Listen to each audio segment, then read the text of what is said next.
get a work authorization and a social security card very quickly, within approximately 3 months.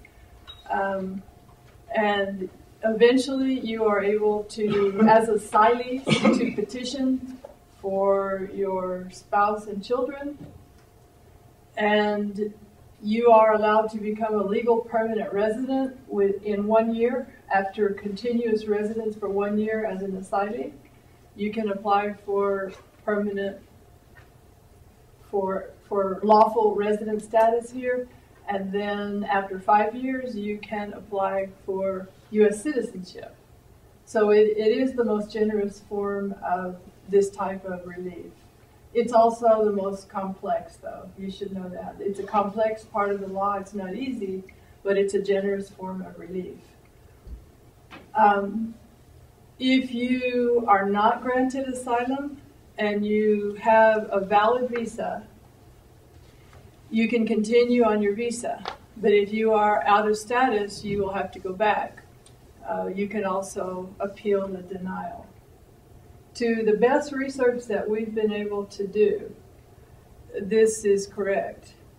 That if you apply for asylum and to an asylum officer, for example, and it's not granted, you will get a denial letter from the asylum office, but if you have status at the time, you will keep the status you have if you're in status. If you are not in status, then you would be required to go before the immigration judge, and you would be placed in removal proceedings. Asylum for Libyans, these are the statistics from last year. These are the number of asylum applications that were received in the United States, 10. 5 of the 10 were granted, 1 was denied, 1 was withdrawn, and 1 other. Maybe some are in process. Only 1 was denied so far, but that was from last year. No statistics for 2011 yet. All right, withholding of removal. Like when you do the I-589 application, you would like to gain asylum. There are other options on that application, and the second one, it's not quite as generous. It's called withholding of removal. This can be granted to people who don't qualify for asylum because they have certain criminal convictions, because they've been denied asylum, or because they have waited too long in the United States to apply for asylum. So if you're denied asylum, you would have a chance under withholding. But withholding is actually harder to get than asylum, in the sense that you have to prove that there's a clear probability of persecution. Not that it's just possible, but that it's probable. It's probably going to happen. So it's a higher standard. When the first case with asylum, it's simply that a person situated such as you would have the same reasonable fears that you have. It's a reasonable fear that you have. But in the second case, you have to show by, evidence that there's a great probability that it's going to happen, that you're going to suffer persecution. The third part that you need to know about withholding is that it's not like a permanent grant which leads you eventually to become a lawful permanent resident or to become a citizen.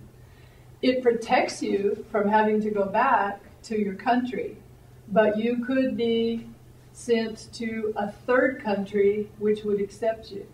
It only covers them. It doesn't cover. Doesn't cover the family. You cannot petition for the family. No kids, no wife, nothing. It'll just be you by yourself. Okay. And you can work with them. You can work. Yes. You can live here in the U.S. You're here legally. You can work. You can travel throughout the United States. You can go abroad. You can, but you have to get a special permit. And you have an order of deportation. That's why it's called withholding removal. So basically, they're saying we order you deported, but we really can't deport you to Libya because of what's going on over there. You can stay here, but we're going to call France. France, will you accept these people? No, I don't. France says, no, we already have too many people. We don't want anymore. England, London, Canada. So they have certain designated countries. They have third-party agreements. They'll call them, not call them, but they'll do paperwork.